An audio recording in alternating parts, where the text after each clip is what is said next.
Farmakokinetik merupakan proses masuknya obat ke dalam tubuh sampai dikeluarkannya dari tubuh.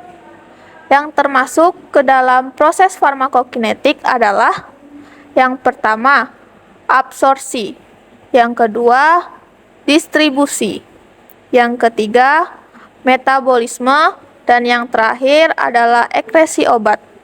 Nah, di sini kami akan menjelaskan tentang farmakokinetik pada obat parasetamol.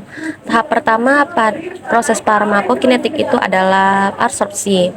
Absorpsi merupakan proses masuknya obat ke dalam aliran darah. Sedangkan obat parasetamol itu masuk melalui proses oral dengan cara ditelan. Absorpsi melalui usus halus, ada sebagian melalui lambung. Distribusi pada obat parasetamol. Masuknya obat ke dalam darah atau transfer obat dari darah ke berbagai jaringan tubuh.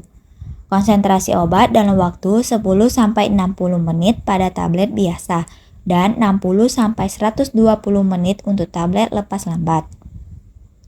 Konsentrasi rata-rata di plasma adalah 2,1 mg dalam 6 jam.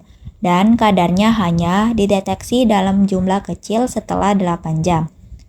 Parasetamol memiliki waktu paruh 1-3 jam.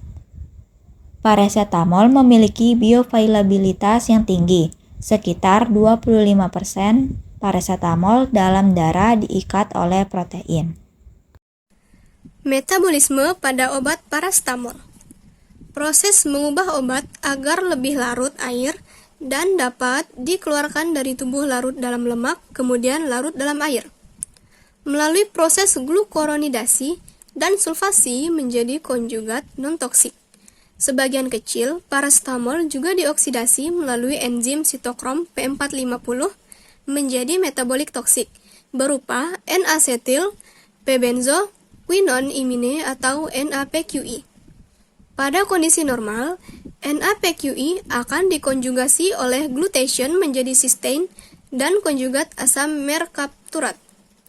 Ketika diberikan dosis dalam jumlah yang besar atau terdapat defisiensi glutation, maka NAPQI tidak dapat terdetoksifikasi dan menyebabkan nekrosis heparakut. Ekskresi pada obat parasetamol. Proses pembuangan obat dari tubuh. Sekitar 85% parasetamol diekskresi dalam bentuk terkonjugasi dan bebas melalui urin dalam waktu 24 jam. Pada parasetamol oral, ekskresi melalui renal berlangsung dalam laju 0,16 sampai 0,2 mili per menit per kilo. Eliminasi ini akan berkurang pada individu berusia sampai 65 tahun dengan gangguan ginjal. Sekitar 2,6% akan diekskresikan melalui biliar. Parasetamol juga dapat diekskresikan dengan hemodialisa. Farmakodinamik. Farmakodinamik adalah ilmu yang mempelajari efek obat dan mekanisme kerja obat di dalam tubuh baik dari segi fisiologi maupun biokimia berbagai organ. Penjelasan secara singkatnya yaitu proses efek tubuh terhadap obat yang diberikan. Efek terapeutik obat parasetamol. Parasetamol bekerja dengan menghambat enzim siklosiknase atau COX di otak dan sumsum tulang belakang. Ini mengurangi produksi prostaglandin, senyawa yang menyebabkan rasa sakit dan panas. Parasetamol efektif dalam meredakan rasa sakit dan menurunkan demam. Parasetamol memiliki efek analgesik dan antipiretik yang setara dengan OAINS. Parasetamol tidak seefektif OAINS dalam meredakan nyeri pada artritis akut karena tidak dapat menurunkan kadar prostaglandin di cairan sinovial. Nah, dibandingkan dengan OAINS, parasetamol memiliki efek samping ke sistem gastrointestinal yang lebih rendah.